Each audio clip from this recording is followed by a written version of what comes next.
Good morning, comic book fans. Welcome back to Comics in 5 Minutes. I'm your ever-loving host, Shorty, and today we're reviewing Bylines in Blood from Aftershock Comics. And it's a bit of a bonus review, this one. I wasn't planning on doing one today, or at least it would have been like after I finished work. But for various reasons, I'm actually going home straight after work today, so I thought I'd get an extra one right now. And Bylines in Blood from Aftershock Comics is one that had kind of grabbed my attention a little bit. There's something about the cover. I like the ability to just have that limited color palette with that splash. I think that's a really solid bit of coloring, and I like the fact they use that for the cover. That's brave. I appreciate that. But it's also Aftershock Comics, and other than a couple of ones that still stand out, I've gone from being an absolutely huge Aftershock comic fan to being still good and still producing interesting things, but for a long time now, they haven't hit my particular wheelhouse. They haven't landed something which has made me want to carry on reading it. Sometimes a comic can be absolutely fantastic, but not for me. And I'll try my best to review them that way. I'll tell you what's good and what's bad, and I will add whether or not it's something that I'm going to enjoy personally. This one, I am absolutely enjoying it personally. It's the first thing this year, on the 11th, that I've just added to my pull list after reading the copy of it. And I'm hoping I can get an issue 2 because I don't know if I've ordered any spares for the store.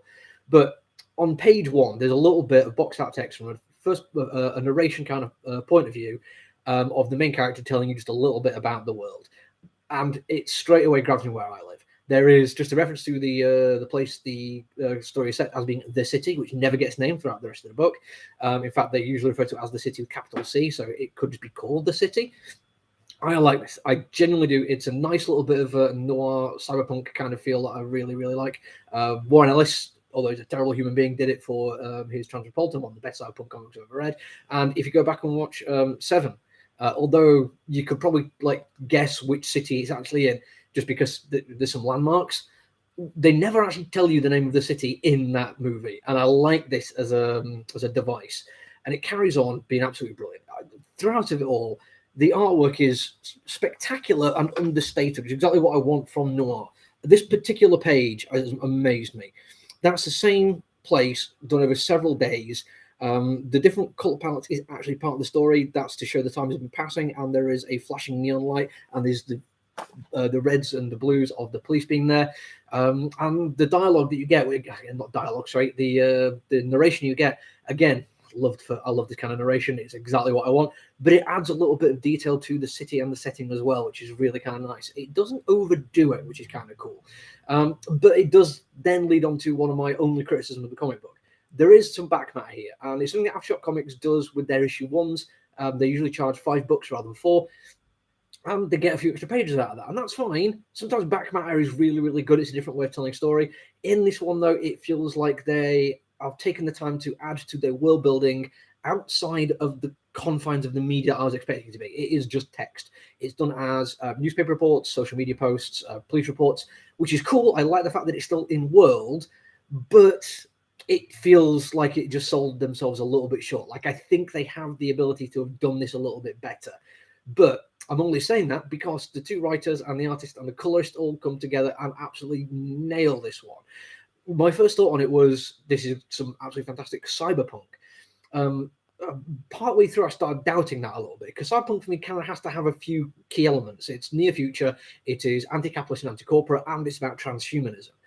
But it doesn't really get into the transhumanism aspect that much. I think later on there are some points where it's leaning more into it.